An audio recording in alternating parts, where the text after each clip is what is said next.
Yes. Tell us about some more what you can remember about that. The attorney was to be notified in Sacramento when they approved incorporation. We failed the first time by a very few votes. I forget how many it was, but it was very few.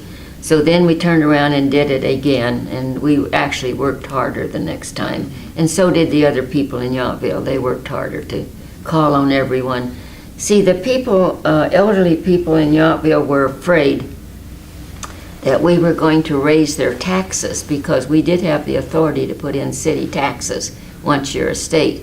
And we assured them that no, we would have enough money with the population to do the things we needed to do without putting in a large city tax. So that was just something they did not understand. And some of them did not want incorporation because they were making a living off of the veterans doing, as I said, some things that might not have been what I considered proper. So they didn't, I know the taxi people thought that something might happen to them, and so did the beer establishments. I think they thought that something might, because they probably knew that was going to happen. So there were people that were definitely, and they had a reason. It was part of their living. Most of the people that lived in Yountville worked here at the Veterans Home, or they worked in the industries in the little town of Yountville. And that was the only reason that people wanted to come there. Except my husband knew that if he built a mobile home park that they would be coming there. He just knew that, so that's why we came to Yountville. It was strictly for the land. It had nothing to do with the incorporation or the city or any of that. So how much did you pay for that property? If you don't mind me asking. No, I'm not going to tell you. It was, okay. It's unbelievable. And people told us at the time, my husband, I got a kick out of him. On one Saturday he came up here and there was a bar next to our place. And he said, I'm going over there and have a soda and I'm just going to talk to the people that are in there. And he asked them, he said, what do you think about that 15 acres that's for sale there? Oh, that's way, way too high. That's far, far too much. That's all he heard from everybody that he talked to around there. So then he came back and he was telling me, and to us, after buying a city lot and after living in the city house, we had just built 3 new homes in the city of Richmond. We bought lots and built houses. Well, to us it was a bargain. But to hear these people tell him, oh, that's way, way too much, but that didn't faze him. He did offer the people less than they were asking, and they took it. And then he said, now, would you like me to pay you cash for this, or do you want a monthly payment? Well, as I told you, one girl was in a nursing home, and they said, no, we want a monthly payment, because that way we will have that coming in every month, and we won't spend it any other way but for her. So they opted to make us make payments, which we made to the bank. That's another thing. We didn't have a bank in Yountville. Everybody had to go to St. Helena or Napa to do their banking. So the minute we were incorporated, that was the first thing my husband had on the agenda. Let's get a bank in Yountville. And the other council people looked at him. Who's going to come to Yountville to bank? He said, lots of people will come to Yountville to bank. But we had a rough time getting a bank. We contacted the Bank of America because we had an account there. And they said, oh, no, we're not at all interested. And then the little group of people started and I don't know the name, Napa Valley Bank.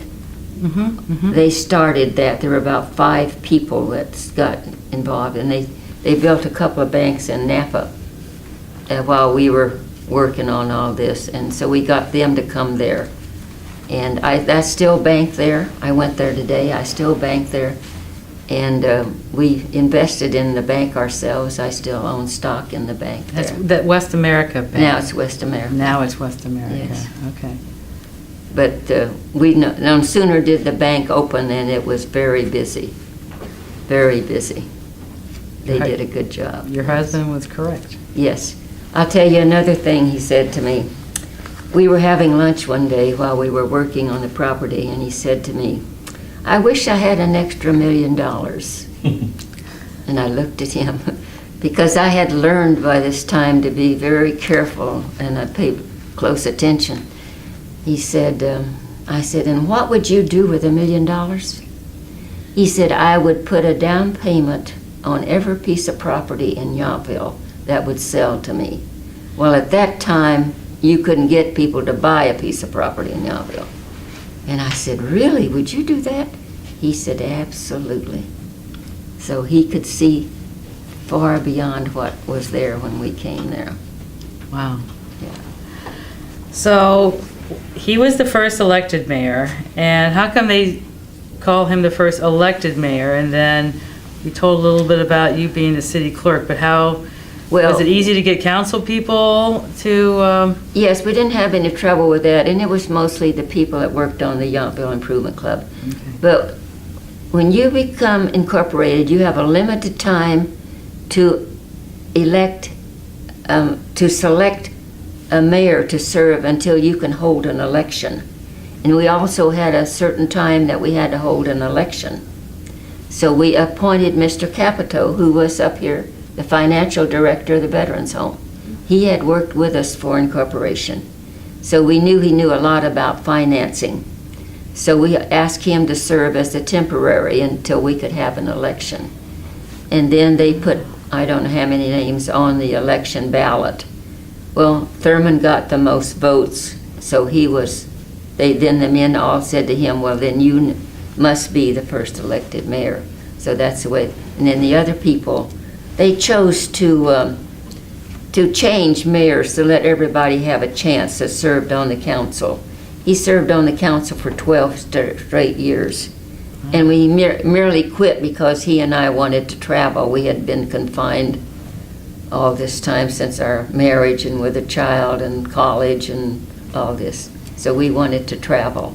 And so that's why he got off the city council. so were you able to have enough money to hire staff to Yes. help run the city? Yes. And where did all that all money come from, the taxes? Maybe you can talk a little bit about that. The state will loan you money when you become a city until you can get established. And that's what they did with us. And then within a certain time, you start receiving money for every registered voter that you have. So they knew that their money was secure. So they loaned us enough money to, I suppose we probably bought that building before but they appropriate that money to you within a certain period of time. And then once you become incorporated, you have to have a lawyer there. And he already had all these things prepared because he had done it for Martinez. You have to have all these resolutions. And we had to contact the fire department, and we had to contact the police department within a certain length of time. So we did get the state of California to continue to represent us, and we got the County of Napa Sheriff's Department to be our representative as the police protection.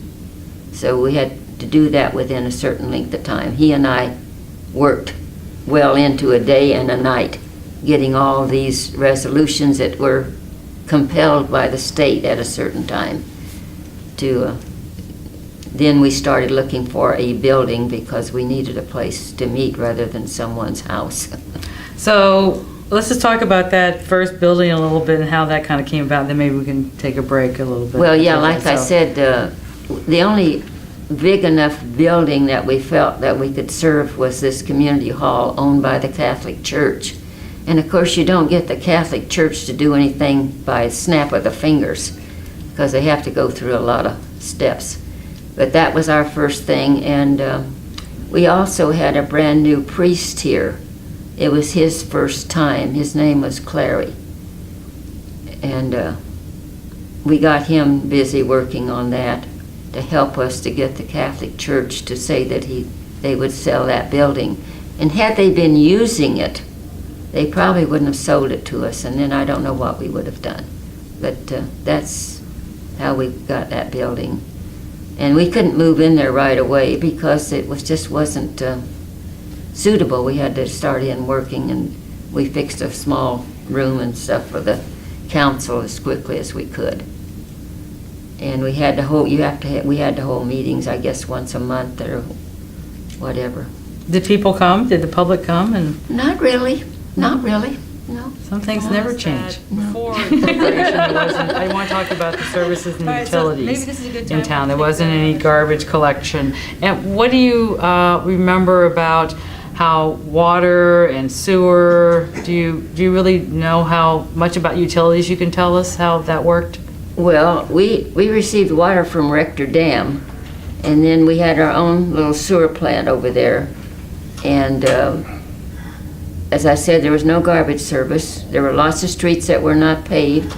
There were absolutely no curbs most places. There were no sidewalks most places. And when it rained, the water just poured down the different streets, and the kids had to walk across in the mud going to school and so forth. So that was one of the first things we did. And another thing we did, I was working for the State Board of Equalization, and at one time, part of my half-day I served on the Liquor ABC Board. So when we became incorporated, we notified everyone that owned a alcoholic beverage sales place that we would be having investigators come, and anyone that was selling to a veteran that was either drunk or that was disabled and unable to take care of himself, and they were selling him liquor, that they would be cited and they would be losing their license. And of course, everybody already knew that I worked for that department, so they took that very seriously, which they should have, because that's exactly what we did. And and that's what the board does, the state board does. We have agents that they'll just be plain dressed, and they'll go into different bars and buy a drink or talk to people, see what's going on. And so that helped straighten out Yountville very quickly. Then also we talked to the manager here at the Veterans Home. We told him that a lot of these fellas that came down there were alcoholics. They did not need to be down there. It wasn't for their safety or our safety. That he was going to have some control over the veterans and keep them up here if they weren't capable of taking care of themselves when they were off the grounds. And he was also very cooperative. So those two things changed Yountville within a month. Wow. And we had several people that, of course, went out of business because they had no business. We took that, but we had to take those steps.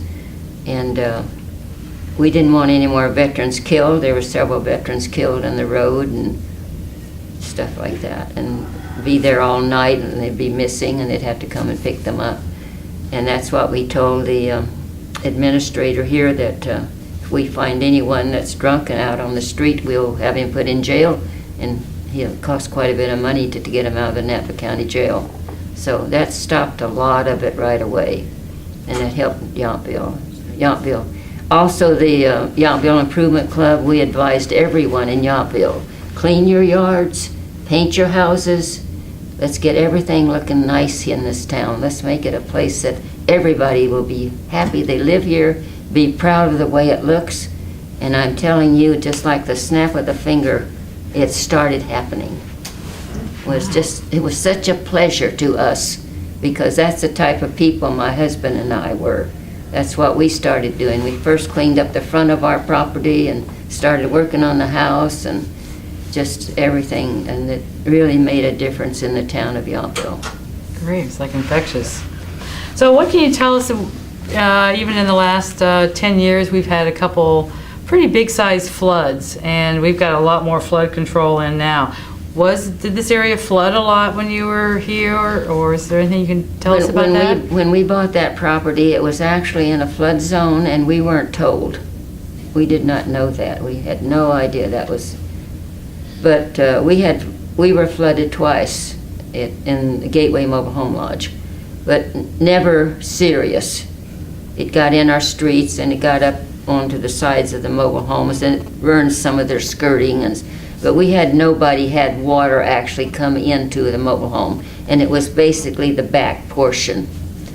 But that happened to us twice, and the park next door to us, they really were swamped. They got up in their houses, and That was Rancho de Napa. yeah, Rancho did. So they had the problem and not you. Yeah, we had the problem, but nothing like they did. Tore down some of our fencing and stuff like that, and we had mud in the streets, which we had to clean up.